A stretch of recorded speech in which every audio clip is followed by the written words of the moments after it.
Denmark, which had maintained an absolute monarchy since the 17th century, changed to a constitutional monarchy based on a liberal constitution in 1849.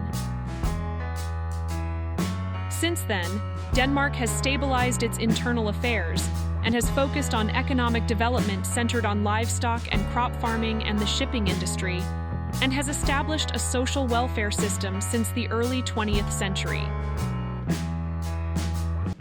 During World War II, it was invaded by Germany and suffered hardships, but the damage from the war was relatively minor. After World War II, the country broke with its tradition of neutral policy and joined NATO, the North Atlantic Treaty Organization, in 1949. Denmark became a constitutional monarchy with the adoption of the Constitution in 1849 and adopts a constitutional separation of three powers of administration, legislation, and judicature. The Danish royal family continues the oldest tradition in Europe, and the current head of state of Denmark is Queen Margrethe II. Under the Constitution, the king has legislative and executive power, but in reality, legislative power belongs to the National Assembly, and executive power belongs to the cabinet headed by the Prime Minister, so the king plays a symbolic role representing Denmark. Denmark's major political parties include the right-wing Liberal Party and the left-wing Social Democratic Party, as well as other small and medium-sized parties.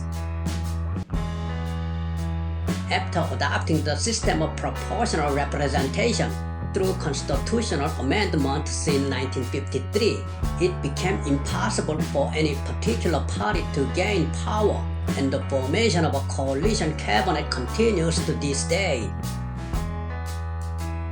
By economic industry in Denmark, the service sector accounts for more than 70%, followed by manufacturing and agriculture.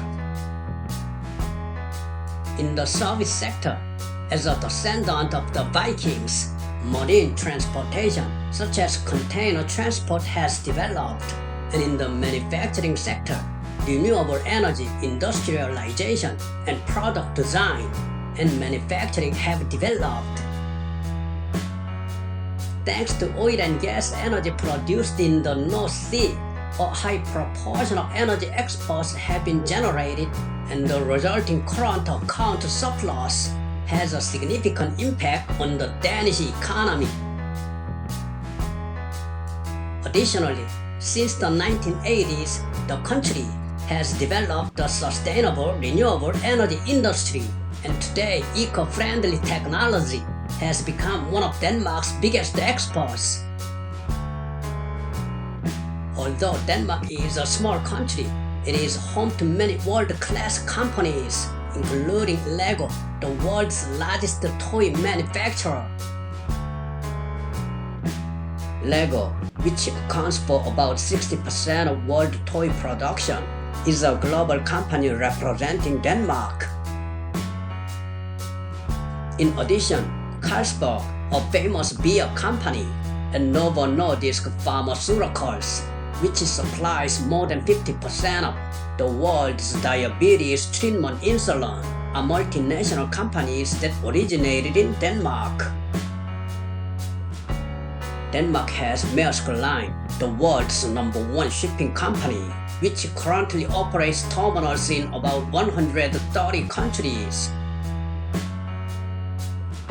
Maersk Line Group has shipping companies, logistics companies, and energy companies affiliated with it. Denmark is a small, powerful country located in Northern Europe, consisting of a peninsula, one large island, and several small islands. The Faroe Islands and Greenland are under the Kingdom of Denmark, but in principle, these two are autonomous countries and are geographically distant from Denmark, so they are often distinguished from it. Most of the country was created by glaciers, from the Scandinavian mountains, so the elevation is generally low and flat. There are also more than 1,000 large and small lakes due to the influence of glaciers.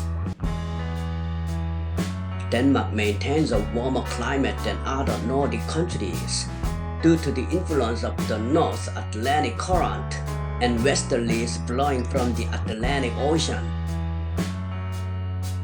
However, it is characterized by high winds throughout the year and severe climate changes in winter. The average temperature in January, the coldest month, is around minus 1.5 degrees Celsius, and in July, the hottest month, the average temperature is around 17 degrees Celsius. Denmark was the first country in the world to legislate Social Security for the unemployed, the sick, the elderly, and the disabled. And currently, all citizens receive a wide range of Social Security benefits. For this purpose, more than 70% of the government budget is spent on Social Security expenses.